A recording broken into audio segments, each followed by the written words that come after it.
آج 13 ربیع الاول 7 ستمبر اتوار کے دن لگنے والے خونی چاند گرہن کے وقت یہ 3 کام لازمی کریں۔ بڑی سے بڑی پریشانی ختم ہوگی، رزق دولت میں اضافہ ہوگا، نسلوں کی حفاظت ہوگی، ہر مراد پوری ہوگی۔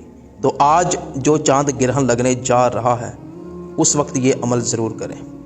کون سا عمل کرنا ہے، مکمل طریقہ میں ابھی عرض کرتا ہوں۔ عمل کی خاص اجازت کے لیے محبت کے ساتھ کومنٹ میں سبحان اللہ ضرور لکھیے گا، میرے اکاؤنٹ کو فالو بھی ضرور کریں۔ اگر آپ کوئی وظیفہ پوچھنا چاہتے ہیں، استخارہ کروانا چاہتے ہیں، سکرین پہ عامل صاحب کا واٹس ایپ نمبر دیا ہوا ہے، رابطہ کریں، اپنا مسئلہ بتائیں، آپ کی رہنمائی کی جائے گی۔ آپ نے کرنا یہ ہے کہ آج 7 ستمبر اتوار کے دن جو رات کو چاند گرہن لگے گا، کوشش کیجیے گا کہ گرہن سے پہلے گھر میں جتنے بھی موجود جالے ہیں وہ اتار دیں۔ آپ کے گھر کے کچن میں کسی بھی قسم کا کوڑا کرکٹ کچرا نہیں ہونا چاہیے، ورنہ سارا سال رزق میں کمی رہے گی۔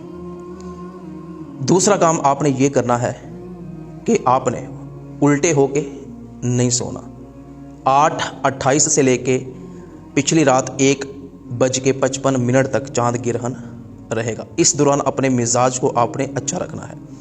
اگر کوئی شخص چاند گرہن کے وقت اپنے مزاج میں غصہ رکھے گا، گھر والوں سے لڑائی کرے گا، گالی گلوچ دے گا، تو سارا سال اس کا مزاج ایسا ہی رہے گا۔ تو کوشش کریں چاند گرہن کے وقت اپنے مزاج کو اچھا رہیں، چہرے پہ خوش مزاجی ہو، مسکراہٹ ہو، گھر والوں کے ساتھ اچھا سلوک کریں۔ کوشش کریں کہ آپ سفید چیز کا صدقہ بھی کریں اور کثرت کے ساتھ اللہ پاک کا ذکر کریں، سورہ کوثر ضرور پڑھیں۔ عورتیں کوشش کریں کہ چاند گرہن کے وقت ہاتھ میں کوئی کینچی چھری نہ پکڑیں۔ تیسرا کام آپ نے یہ کرنا ہے کہ آپ نے اناج کے 3 دانے اپنے ہاتھ میں رکھنے ہیں، 108 مرتبہ سورہ کوثر پڑھنی ہے۔ کسی بھی مقصد کے لیے دعا مانگے، انشاءاللہ ہر مقصد ہر مراد پوری ہوگی۔ تو آج چاند گرہن کے وقت یہ عمل ضرور کیجیے گا اور اپنے دوستوں تک بھی ضرور پہنچائیے گا۔